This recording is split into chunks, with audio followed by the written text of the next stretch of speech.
take a look at the view-specific XAML properties for images, frames, and image buttons. Images are fairly simple. The main thing is the source, and you probably want to also include the aspect. There are 4 different versions of the aspect: aspect fill, aspect fit, fill, and center. In most cases, I would probably use aspect fit, but set the height request and the width request to be proportional to the size of the image that you're working with. I didn't include a name on this one, but you probably want to have an :name, especially if you're going to change the image in code. There are no events really associated with images, but later we'll look at gesture recognizers, and we can add a gesture recognizer to a view such as an image that will help us handle a click on that image. The new image button, though, does kind of handle some of those same instances where we want to do that. We might want to wrap our image in a frame, and the frame gives us a border that we can specify the border color. The border is a thin line. You cannot change the width of the border, but you can give it a background as well and make the size of the frame larger than the image.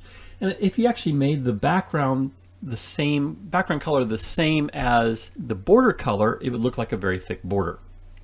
You can add a shadow, and there you would set the has shadow property to true, and then you'd add a frame.shadow modifier with a shadow object wrapped inside of that. And you can also use the isClipToBound. That's important if you want to use a corner radius and have the image conform to the stroke of the frame. And the size of the frame is smaller than the image. Setting the isClipToBounds to true will crop the image or mask it to the frame. And then of course we put our image inside the opening and closing frame tags. We can also use a border. We've talked about borders before. I've had issues using borders with images, especially on the iOS side.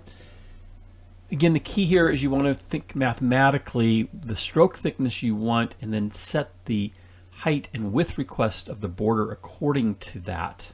Consider that the stroke thickness is going to be centered on the line. If you're using a 20 DIU stroke thickness, then if my image is 300, I'd set the height and width to 320 each.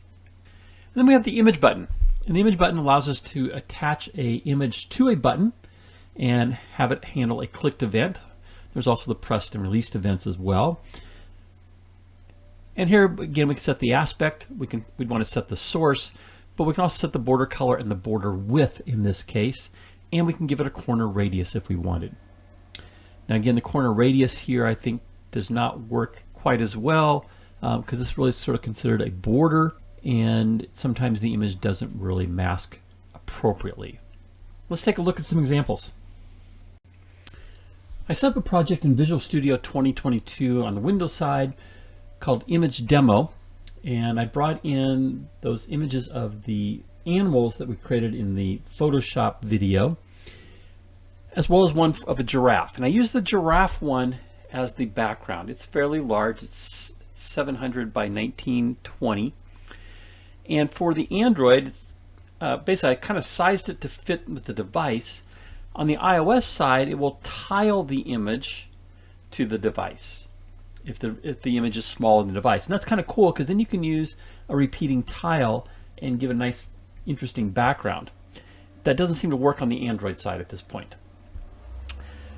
So you set the background image source for the content page. Then I got a scroll view vertical stack layout, and then I did a vertical stack layout here just of the text and the information here as far as where this background graphic came for the giraffe. And then we have our images for the lion. So the first one is just the lion with a margin of 0 and 35, and height request 300 by 300. The images are 600 by 600, so it scales very well. Basically just a quarter of that size. And then I also did the image and I added in a rotation of 45 degrees. So you can rotate your images if you wanted.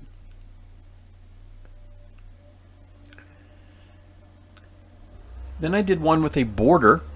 Gave it a stroke thickness of 10, a stroke of dark red, set the height and width request to 300, and that's key. You want to make sure that your border is basically the same size or smaller than the image, and that way it will mask to that size. I used a stroke shape here of rounded rectangle with corners on the top left and bottom right of 75 DIU, and gave it a margin of 10. Put the image inside of that. Then I used a frame. So that's our first bear here. Set up a shadow. Shadow does not seem to work on Android very well, though it does work on the iOS side very well. Again, just set the height request the same as the image. And I used the isClipBounds to true. Last one, I used another frame, set the border color to forest green against just a very thin line, and then set the background color to goldenrod. If I set that to forest green, we would have what looks like a much thicker stroke. And here I set the height request and the width request just a little bit larger than the image itself to be able to see that background. That's how we can work with images and enclose them in borders and frames. If you just jumped into this video, you can see all the videos from the .NET MAUI Practicum playlist by clicking on the image in the lower right. And if you'd like to be alerted to future videos I create, you can click my picture in the top right to subscribe to the channel.